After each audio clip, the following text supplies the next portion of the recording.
그러므로 남을 심판하는 사람이여 그대가 누구이든지 죄가 없다고 변명할 수 없습니다. 그대는 남을 심판할 일로 결국 자기를 정죄하는 셈입니다. 남을 심판하는 그대도 똑같은 일을 하고 있기 때문입니다. 하나님의 심판이 이런 일을 하는 사람들에게 공정하게 내린다는 것을 우리는 압니다. 이런 일을 하는 사람들을 심판하면서 스스로 그런 일을 하는 사람이요. 그대는 하나님의 심판을 피할 수 있을 줄로 생각합니까? 아니면 하나님께서 인자하심을 베푸셔서 그대를 인도하여 회개하게 하신다는 것을 알지 못하고 오히려 하나님의 풍성하신 인자하심과 너그러우심과 오래 참으심을 없인 여기는 것입니까? 그대는 완고하여 회개할 마음이 없으니 하나님의 공정한 심판이 나타날 진노의 날에 자기가 받을 진노를 스스로 쌓아 올리고 있는 것입니다. 하나님께서는 각 사람에게 그가 한 대로 갚아주실 것입니다. 참으면서 선한 일을 하여 영광과 존귀와 불멸의 것을 구하는 사람에게는 영원한 생명을 주시고 이기심에 사로잡혀서 진리를 거스르고 불의를 따르는 사람에게는 진노와 분노를 쏟으실 것입니다. 악한 일을 하는 모든 사람에게는 먼저 유대 사람을 비롯하여 그리스 사람에게 이르기까지 환난과 고통을 주실 것이고 선한 일을 하는 모든 사람에게는 먼저 유대 사람을 비롯하여 그리스 사람에게 이르기까지 영광과 존귀와 평강을 내리실 것입니다. 하나님께서는 사람을 차별함이 없이 대하시기 때문입니다. 율법을 모르고 범죄한 사람은 율법과 상관없이 망할 것이 율법을 알고 범죄한 사람은 율법을 따라 심판을 받을 것입니다. 하나님 앞에서는 율법을 듣는 사람이 의로운 사람이 아닙니다. 오직 율법을 실천하는 사람이라 의롭게 될 것이기 때문입니다.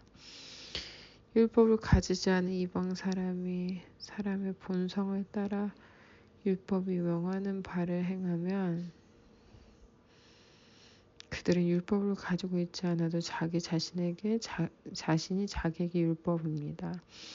그런 사람은 율법이 요구하는 일이 자기의 마음에 적혀 있음을 드러내 보입니다. 그들의 양심도 이 사실을 증언합니다. 그들의 생각들이 서로 고발하기도 하고 변호하기도 합니다. 이런 일은 내가 전하는 복음대로 하나님께서 그리스도를 내세우셔서 사람들이 감추고 있는 비밀들을 심판하실 그날에 드러날 것입니다.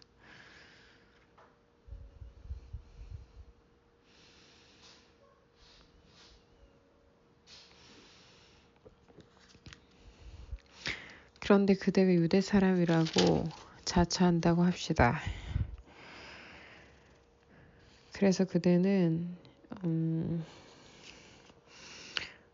율법을 의지하며 하나님을 자랑하며 율법의 가르침을 받아서 하나님의 뜻을 알고 가장 선한 일을 분가할 줄 알며 눈먼 사람의 길잡이와 어둠 속에 있는 사람의 빛이라고 생각하며 지식과 진리가 율법의 구체화된 모습으로 들어있다고 하면서 스스로 어리석은 사람의 스승이요 어린아이의 교사를 확신한다고 합시다. 그렇다면 그대는 남을 가르치면서도 왜 자기 자신을 가르치지 않습니까?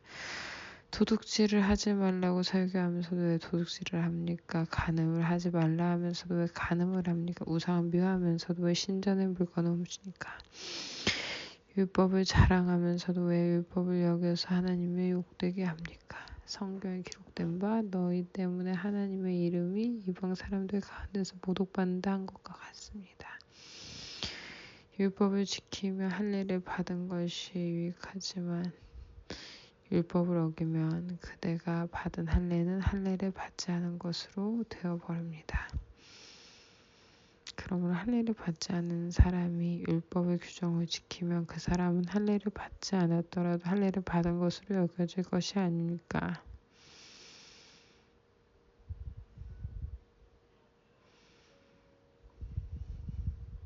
그리고 본래 할례를 받지 않았더라도 율법을 온전히 지키는 사람이 율법의 조문을 가지고 있고 할례를 받았으면서도 율법을 범하는 사람이 그들을 정죄할 것입니다. 겉모양으로 유대 사람이라고 해서 유대 사람이 아니요 겉모양으로 살갗의 할례를 받았다고 해서 할례가 아닙니다. 오히려 속사람으로 유대 사람이니까 유대 사람이며 율법의 조문에 따라서 받는 할례가 아니라 성령으로 마음에 받는 할례가 참 할례입니다. 이런 사람은 사람에게서가 아니라 하나님에게서 칭찬을 받습니다.